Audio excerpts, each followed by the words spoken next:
you're anything like me, I don't spend a lot of time on social media. I kind of do because of my work here with you, and but otherwise I wouldn't be on Facebook or TikTok or any of the rest of them. But one of the main reasons is I don't want to see endless pictures of what people are eating for dinner, and also the humble bragging of hashtag best life, and then a picture of somebody that you never hear from in Machu Picchu, because that's the only time they contact you is when they're in some far-flung. So I say this as a preface to what I'm about to say next. Abby is, as we speak, in Rome. With a class trip, because I don't mind telling you, there's no way I could afford or pay for her to go over there on her own. It's like 35 kids are gone. Anyway, they celebrated Mass they were at Santa Maria Maggiore, which is a chapel that's attached to the Vatican. It's outside of the Vatican, but it's part of it. So she had this Latin Mass this morning. It's pretty cool, But I don't want to tell you about that so much. I want to tell you about yesterday. We dropped her off at the airport at 10 o'clock. As some of you may know, Andrew Hall usually sits back there on the left-hand side. Tall guy, bald head, is a police officer who works at the airport, and he's very like the senior guy who works there. So he said, "What time are you going to show up?" And we said around 10 o'clock. He goes, "Oh, okay, I'll come and say hi." So around about 10 o'clock, we see in the distance, Andrew's coming walking down the concourse. He's all decked out in his cop uniform with the armored vest and the gun and the whole deal. And he walks up to the table. I'm here, Abby's here, Sherry's on the other side. And he goes, "Excuse me, sir, can you stand up?"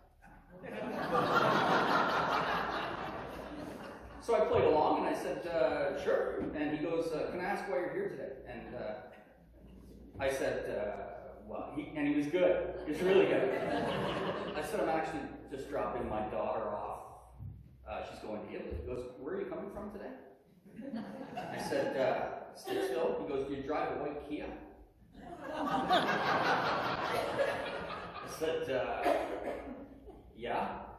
And he does this. He grabs his radio and he goes, "Yeah, I have the suspect in custody." Now, meanwhile, Sherry has turned her head because she's laughing.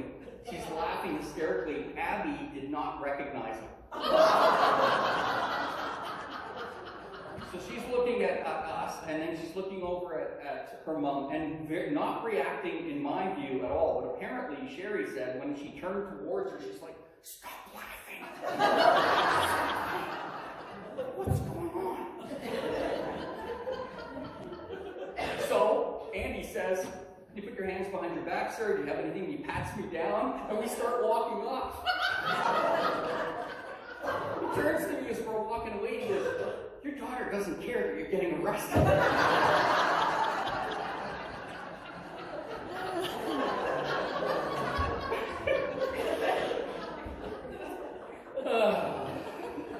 So anyway, we turned around and let her in on that. Anyway, being a teenager, she looked at us like this is just middle-aged shenanigans. Anyway, sorry, quick background for fun. Abby's already seen the Spanish Steps. She's gone to the Mass. She's going to the Pantheon this afternoon. So I'm really pleased for her. When I was in Italy, in the south of Italy, the coolest thing about it was it was a poorer area. That wasn't the cool part. But because it was a poorer area, you had throwbacks to a much older time. So they had a market in the town, and the farmers from the surrounding hills would come down every day with their wares, fruit, vegetables, different things.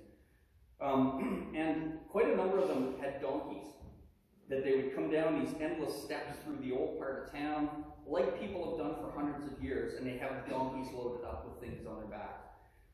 Some of the men and women had traditional homemade clothes on. You could tell, once again, it looked like something out of the Renaissance.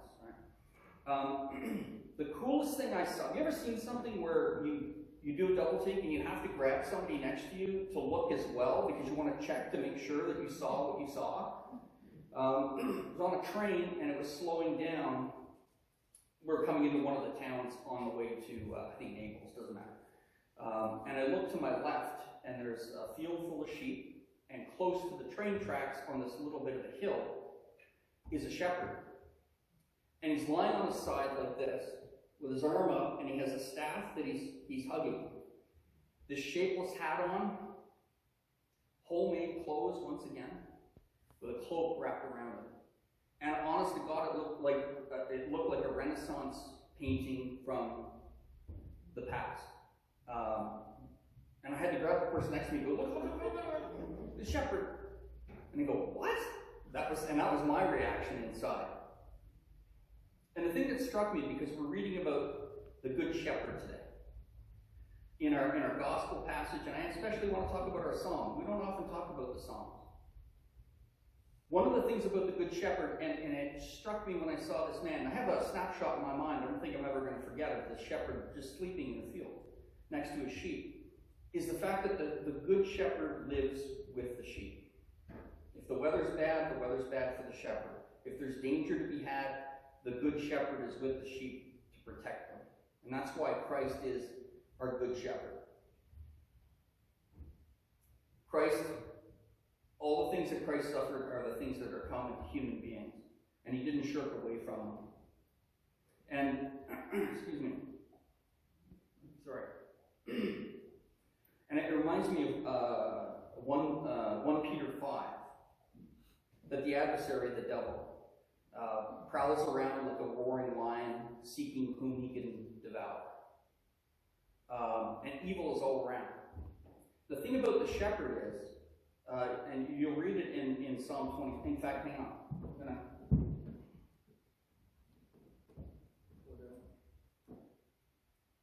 to go through it.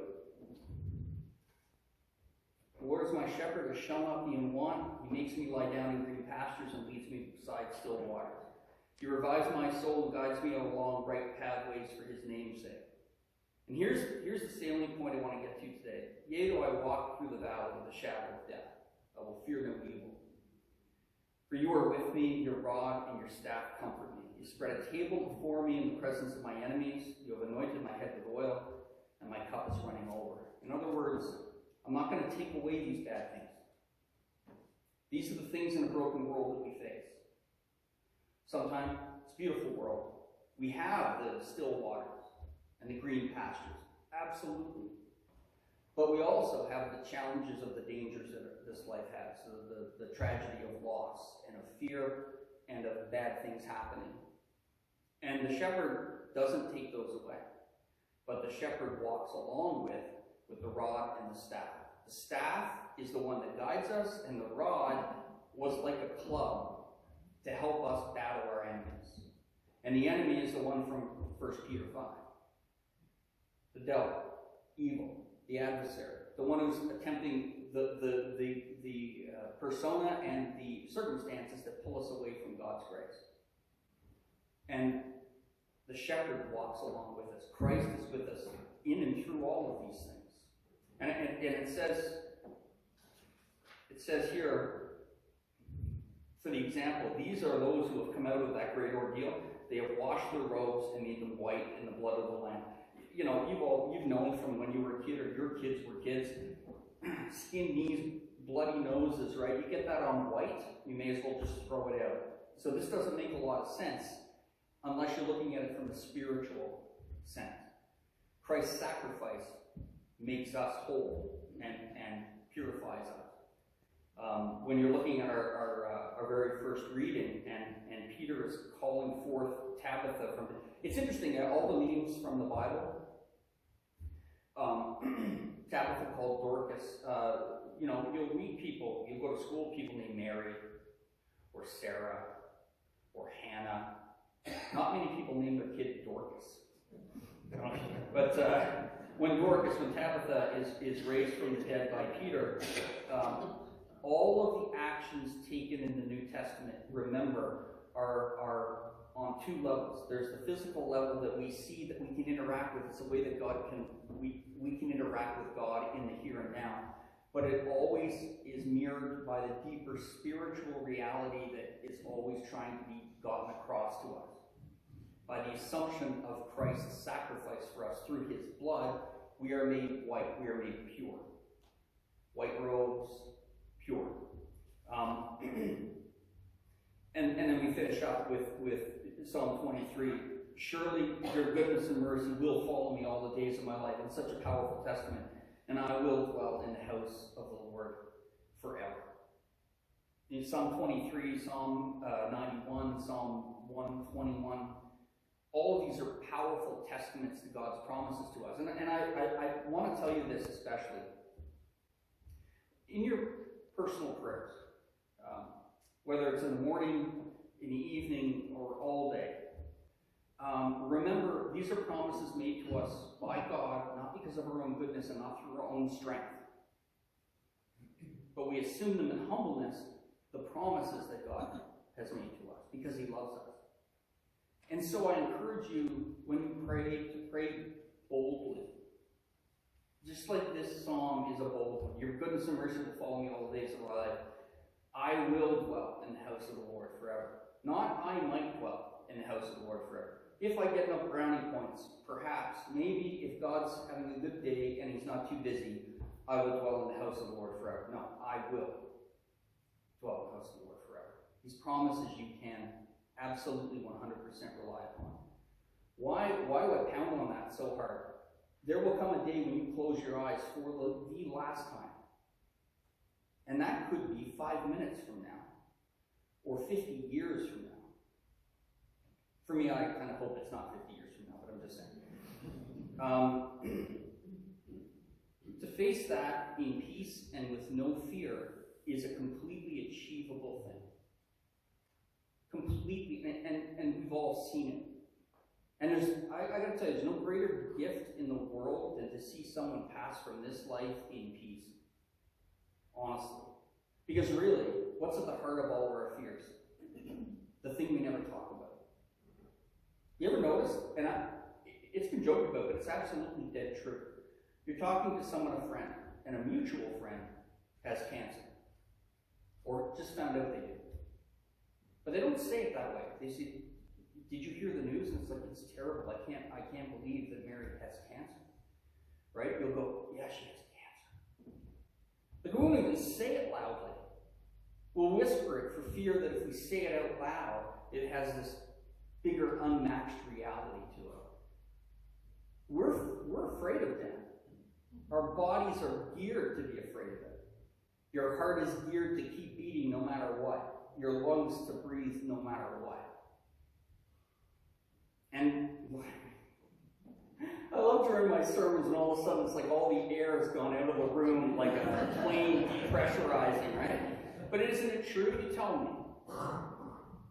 But if you're not afraid of death, then what else is there to fear? And the answer to that is absolutely nothing.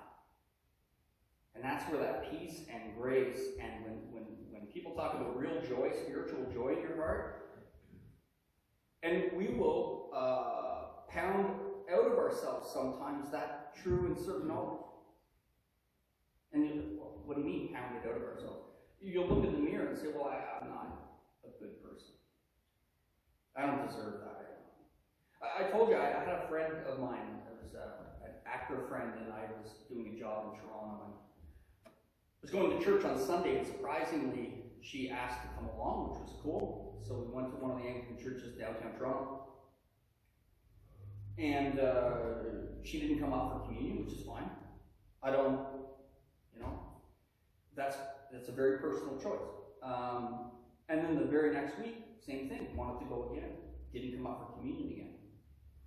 And I said, you can come up for communion, right? She goes, I can't. And I said, why not? And she said, I'm not, and she used this word, she said, I'm not worthy to come up for communion. I said, by the very virtue of the fact that you just said that, you probably should be at the head of the line for coming up for communion. Because if you're in that headspace, it's a perfect place to be when you're coming up for communion. But we will sometimes discourage ourselves from the boldness of the promises that God has made for us. I will dwell in the house of the Lord forever. You need to believe that that's exactly what you deserve. Why? Because you're a good person? No. But because God promised it. Promised it to the point that he died for us.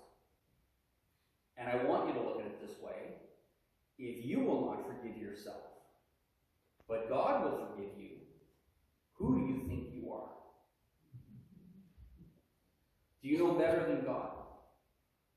Are you greater than God? Is your judgment better than God's? If God is willing to forgive you, who are you to not forgive yourself? And I do want you to look at it exactly that way.